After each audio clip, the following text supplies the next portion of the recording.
Hey, what's up? On this video, we're going to be diving into how to build a 150,000 per month client acquisition agency in only 10 months. If you're new to this channel and don't know who I am, my name is Eetu. I'm the founder, CEO at Meskula, a 7-figure real estate marketing agency serving real estate agents across the US and Canada. And I founded the business 4 years ago.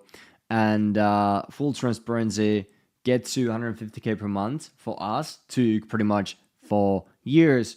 We've been doing over 100K per month since September 2022, I believe. But this year we've been able to actually crack that and get to 150K per month on a monthly basis in top line revenue. We have a team of 15 people right now. And that includes sales team as well as the fulfillment, client success, all that stuff. But yeah, basically on this video, I'm diving into everything I would do maybe differently and what I would do right now if I would launch a new agency. So hopefully you can get value out of this and, get to where we at much faster than we did. And yeah, that being said, let's dive in. So when it comes to actually building an agency, there's really 3 things that you have to be nailing down and focusing on when it comes to actually growing the agency. So there is the acquisition, meaning how you get more leads, appointments and closings, basically how you close clients and enroll new people, new clients to your agency. Then there's the LTV, lifetime value of a customer, and how you increase the LTV, how you decrease the churn rate, how you increase the AOV, meaning how much one client is paying to you. And then there's the team. These are really the things that when it comes to getting to this level that I would really focus on and dive into, so that you can do it fast and without burning yourself pretty much. When it comes to the early stages, if you're right now somewhere 10K, 20K per month, I would really hone in on the acquisition as well as the LTV.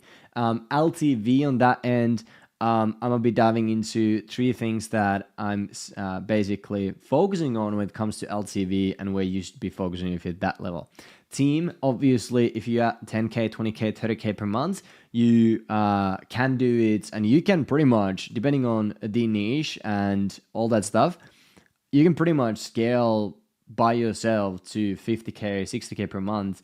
But quite honestly, like, I would hire few team members to help you out with that stuff. Plus, to build an actual business, you need team, right?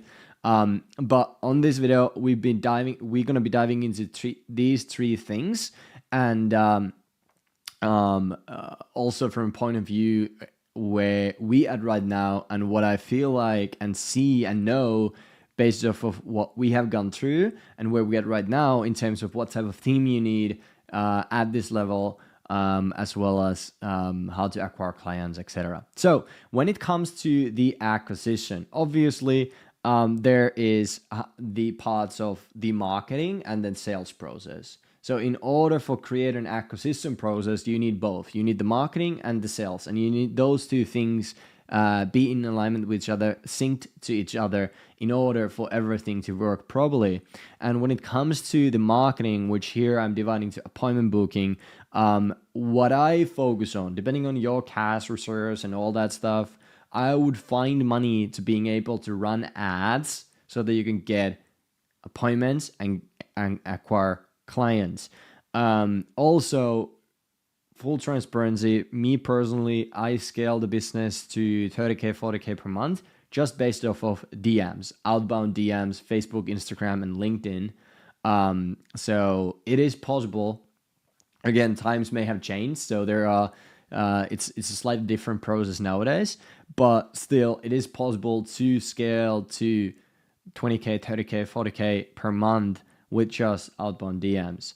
But I would focus on getting some cash, getting clients in and reinvesting that money into ads so that you can get more appointments, get better at sales and close more clients, and that way starting to build a business. So ads quite frankly, are one of the fastest ways, but it is not the magic pill. You actually need to know what you're doing, and you need to have a solid offer, and you need to know how to close clients in order to make the ads work. So that being said, one of the things that I wish I would have focused on more early on is content. So I would literally time block at least couple hours per week to create shorts, create long form videos, etc., as well as getting wins from your clients, putting those into spotlights, etc., all that stuff, and then actually starting to post content, because it does help. Right now, we're getting actually quite a lot of people also from just organic and website. So they may see our ad first, but then they go and look us online. They see our website, they sign up from there to, or they book a call from there, or they see our stuff on Instagram and they go to our bio and they, schedule a call from there. Or what do we do now on our Instagram Reels? We basically use Go High Levels automation to just when someone comments into the post, to DM them a free resource, and that follows up to schedule a call. So we get some from there as well. Also building a Facebook group, all that stuff, and then posting stuff they value, wins, case studies, all that stuff, to being able to build up the organic and kind of getting the branding building up at the same time, right? Then obviously outbound, all that. But if you really need to focus on a couple of things, and quite frankly, you should be focusing on a couple of things, I would hone in on outbound and ads, and then getting into content building up in the meantime, like in the back end as well.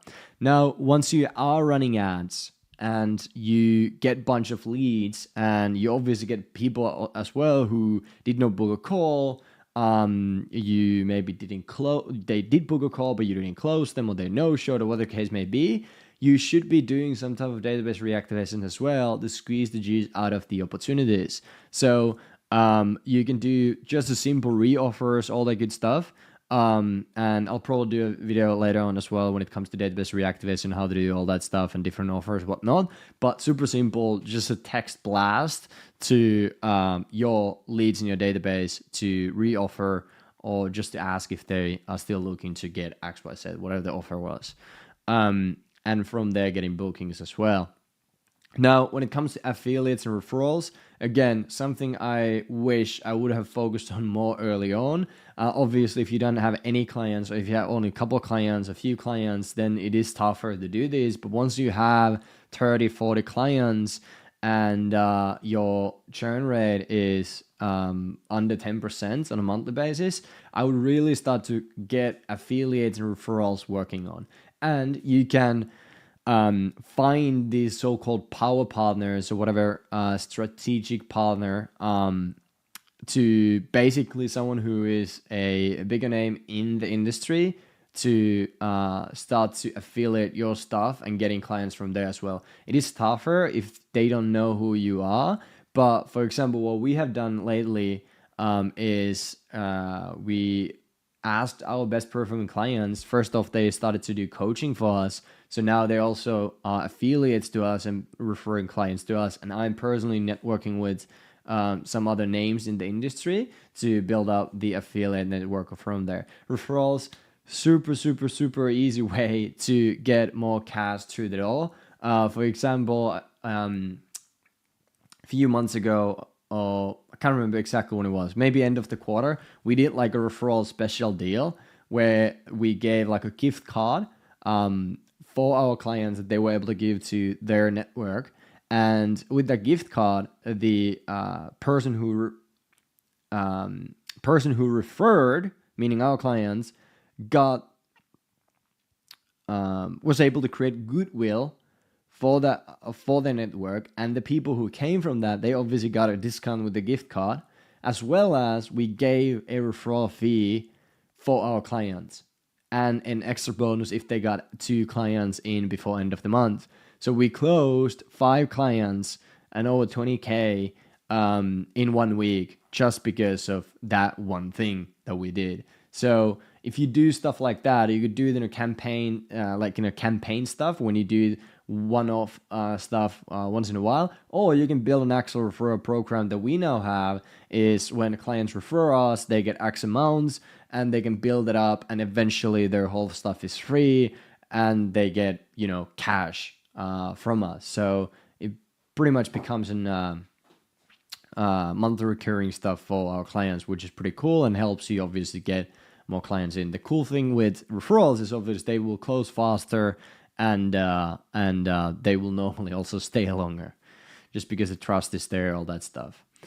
Plus, the fact that if your client referred someone to you, and if they're getting paid on a monthly basis, there's an incentive for your client to make sure that the other client is also happy and stays with you. So they will also help you basically keep them happy and support them through whatever the thing is that the other client is going through. So it will build up the community in a different way, and the relationships with your clients, which is pretty cool. Cool, awesome. When it comes to sales, not going to dive into too much into that. There's a bunch of sales coaches and all that stuff in there, like out there, that know much more about sales than I do. But there is obviously multiple different things that goes into that. One person that I can recommend, our VP of sales, Aaron Brewer, Sales Fight Club, super amazing dude. Really knows what he's talking about, and one of the best hires I've ever made. And to basically get him on board with Mescula and now partner up with him when it comes to, Mescula. So there's obviously multiple different things. You need to sales call, all that stuff, whatever. But there's also confirmations, no-shows, objections, follow-ups, reoffers, referrals, etc. All that stuff on how you go about the sales. I may be going over and showing you guys in a later video one of our sales calls, potentially. But for now, when it comes to sales specifically, go check out Aaron Brewer and Sales Fight Club. Super amazing stuff out there. Now, when it comes to all that, obviously acquisition being one of the main things, my focus and my knowledge and my strength has always been on the marketing side. And then the sales side hasn't been my strength personally, but I've been able to do that. I get the business to 50K per month pretty much by myself in terms of sales and acquisition. But there is much better dudes out there when it comes to actual closing the deal. So, but marketing helps. When you have a solid marketing and offer, sales gets so much more easier. Now, when it comes to the LTV, as I said earlier, there's three things that I really want to focus on. There's results, relationship, and recognition. When it comes to results, depending on what you do, but if it's an client acquisition agency, obviously you're most likely generating leads, you're getting them appointments, you're helping them to close the deals. So you need to know exactly how to nail down that process, or how they should be going about converting the appointments to close deals, etc. On our end, it's obviously listings, because we work with real estate agents and they want home sellers to sell their properties with them. So that's why it says listings here. But you need a consistent way to get more leads, and predictable way, and you need actual KPIs behind that. Then you need a way to get those into appointments for your clients. You can use AI bookings, ISAs, all that stuff, or you can teach your clients to call the opt-ins and convert them into appointments. That's one way. We do pretty much all of the three, depending on the clients that we work with. And then obviously conversion into closed deals is something that you need to know how to do, or you need to have someone else that knows how to actually convert the leads that you're generating to actual close deals and money. Relationship, one thing, huge thing. There is multiple things that goes into expectations, accountability, community. So you could start, after you have 20, 30 clients, you could start building up a community for your clients where they can see each other, they can communicate with each other, they can share wins, valuable content, all that stuff in the community. I wouldn't do it if you have 10 clients, 15 clients, but once you have actually 20, 30, 40 clients, that's what I would start to do. One-on-ones with your clients, super, super crucial, at least in our industry, in our niche. Real estate agents, they need the one-on-one support, dude. Like, we need to be there to actually support them, keep them accountable, and that's where the accountability comes in the picture on those one-on-one calls as well as group calls. But the one-on-ones really is where we can actually make sure the expectations are managed, and we keep them accountable and they keep themselves accountable, as well as that they can actually convert the leads. So we do also like conversion training, role plays, core reviews, and one-on-ones as well.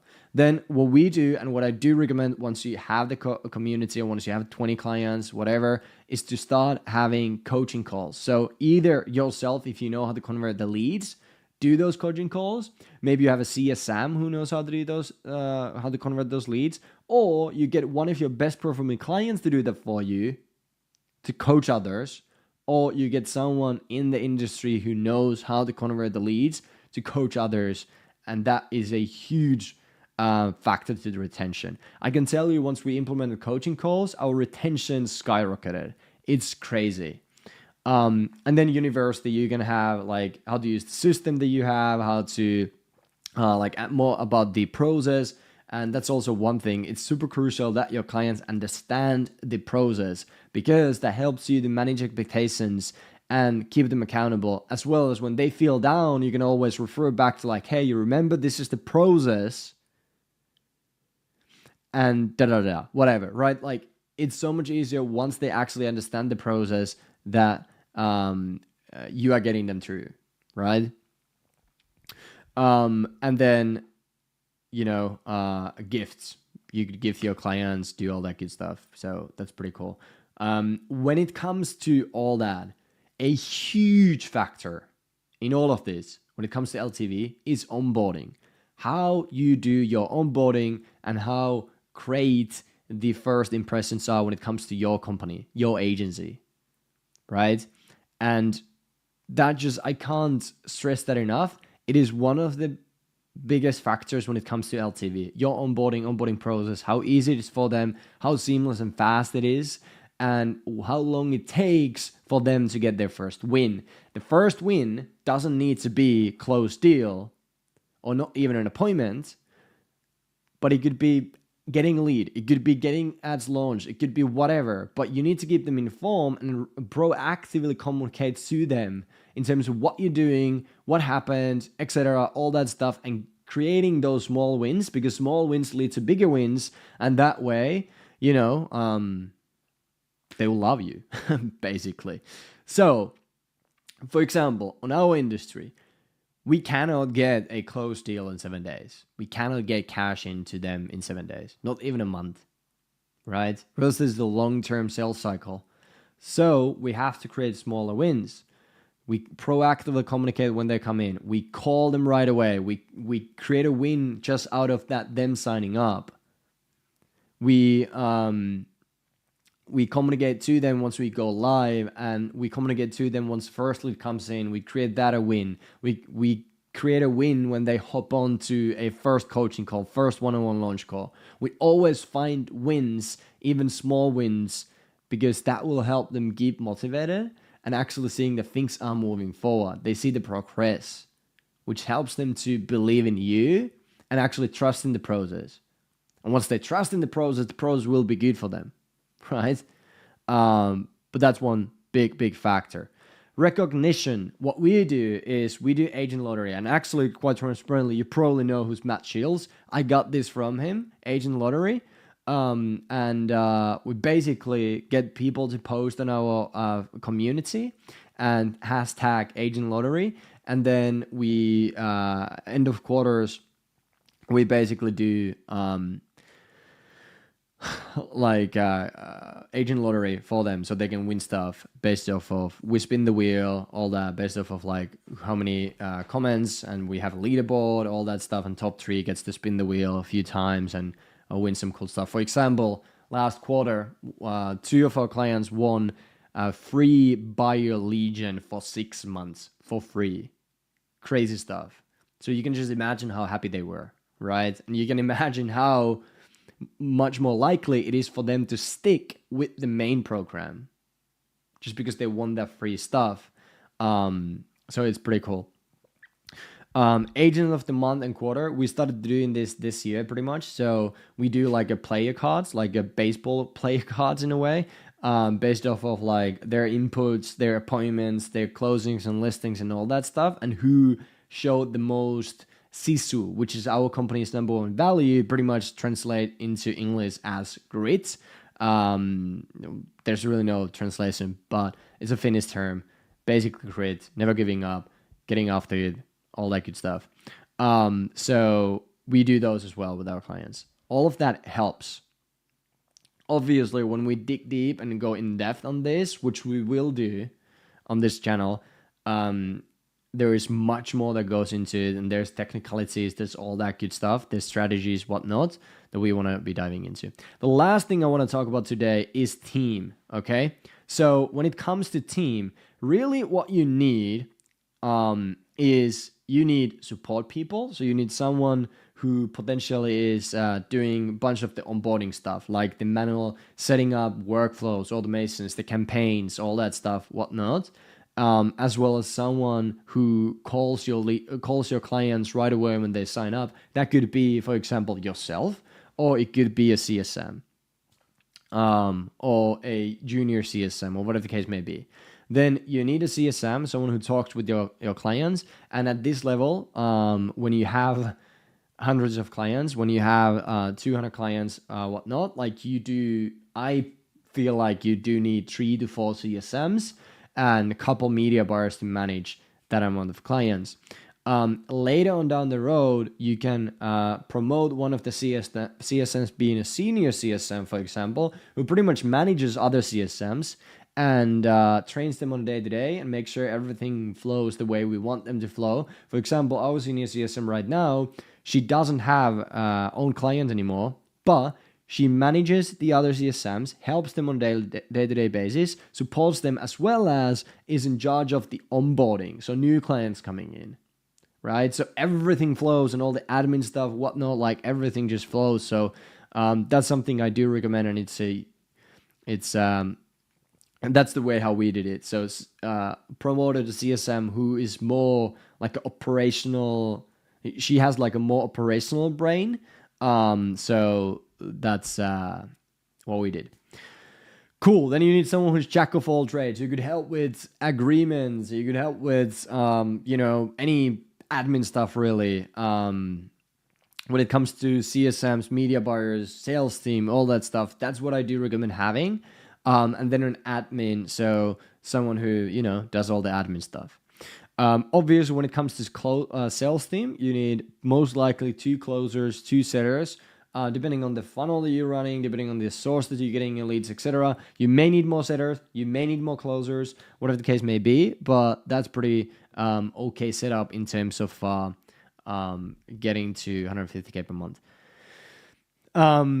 You need your recruiting and hiring being constant and always out there. You need all that to work, and you need to actually have process in place. And transparently, this is a one piece that I still lack of, and we still lack of. We do have a process in certain, for example, sales team and CSMs. We have processes, but then when it comes to our media buyer, we still don't have. But I have a senior media buyer who's going to build that process, as well as train the new person that's coming on, because we're just now hiring another media buyer. So we promoted one of the media buyers to senior media buyer. Dude has been with us for close to 3 years now. And he's pretty much building that stuff. And then we're going to have 2 media buyers under him. Onboarding, team onboarding, having that in place, and training, not only when new team members come in, but when they are working with you at your company. You need to have weekly, if not even daily training. People need refreshers, people need reminders, people need someone to keep them accountable, and that's okay. So that's why you need to have those in place and the training there. Obviously, then Great things to have a company wiki where people are going to find everything they need to know on a day-to-day basis when it comes to your service, when it comes to your pros, when it comes to different go high level automations, whatnot, all that stuff, like all the SOPs, process, automations, whatnot in one simple place. Systems and process, you gotta build those up. If you haven't started yet and you're like doing 50K per month, I do highly recommend you start actually creating checklist, SOPs, process, because that will help you so much and you don't need to do everything yourself anymore. And when it comes to that, you need to constantly be updating them. It's not that you build them once and you forget. Some systems and processes are, but things change, so you do need to build up there or update the SOPs as well. Culture, huge thing. It starts by hiring the right people, really, and being the person yourself that you want others to, be. That sounds weird, but what I mean by that is like if you have company values, which you should, if you're doing whatever, if you really want to scale to 150K, 200K, all that stuff, like I do believe you need to have company values and culture in place. But if you have company values, when you have company values, you have to be also following those yourself. You have to actually live the values. Because if you live the values, others will see that and they will also respect you more and actually start living those values themselves. I can tell you this from my experience, and our team is phenomenal. And the culture, I believe, is great. There's obvious things that we can be better at and will be better at, need to work on, all that stuff. But like that's one of the things that I'm most proud of is the team that I build and the culture that we have together built. It may have started from me, but we together build it up. One thing I forgot to mention is tech guy. That's a huge help if you have someone to do all the tech. I used to do all the tech myself up until like pretty much like 100K per month. Don't recommend that.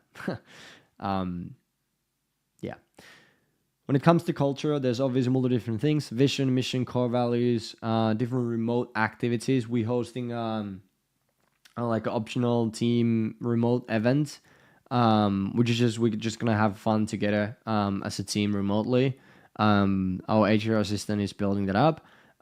Showing up for the team. That pretty much what I said earlier. You show up for the team every single day, no matter what you feel like. You show up and you show up to the fullest to your team, for the team, right? Every single day.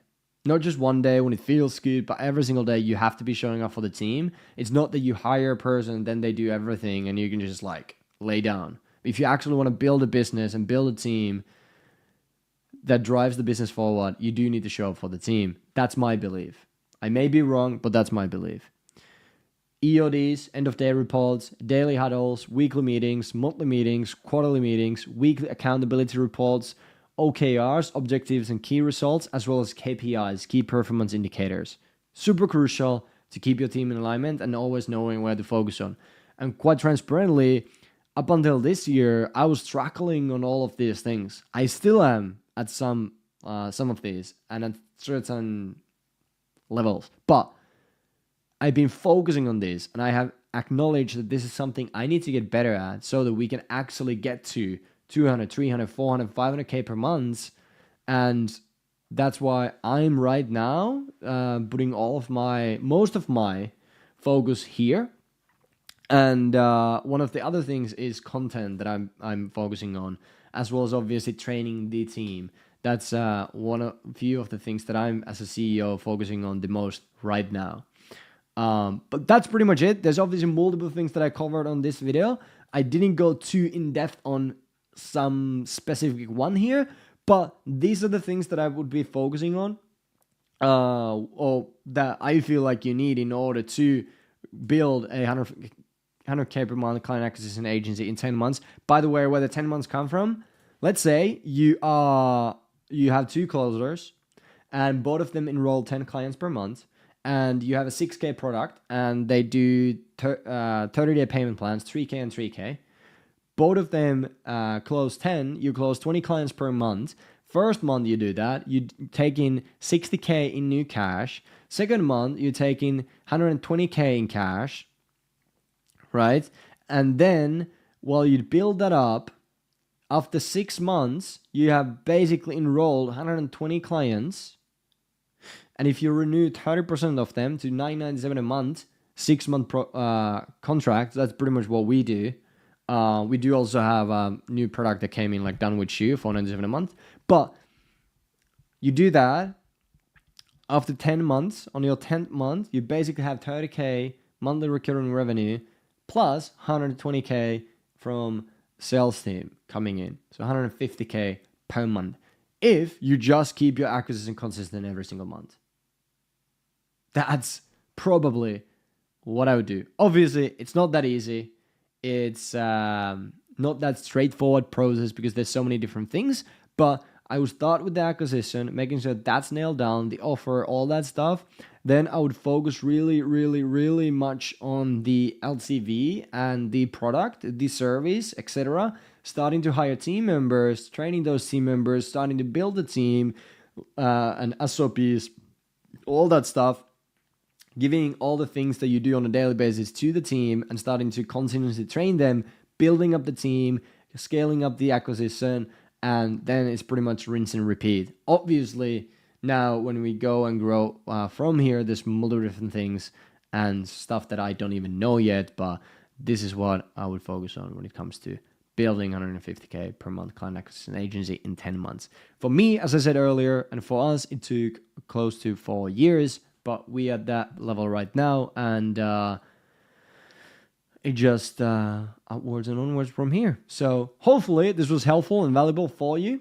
If you have any questions, drop to the comments. I try to reply all of them. And that's pretty much it. Have a great rest of your day and week. See you on the next one.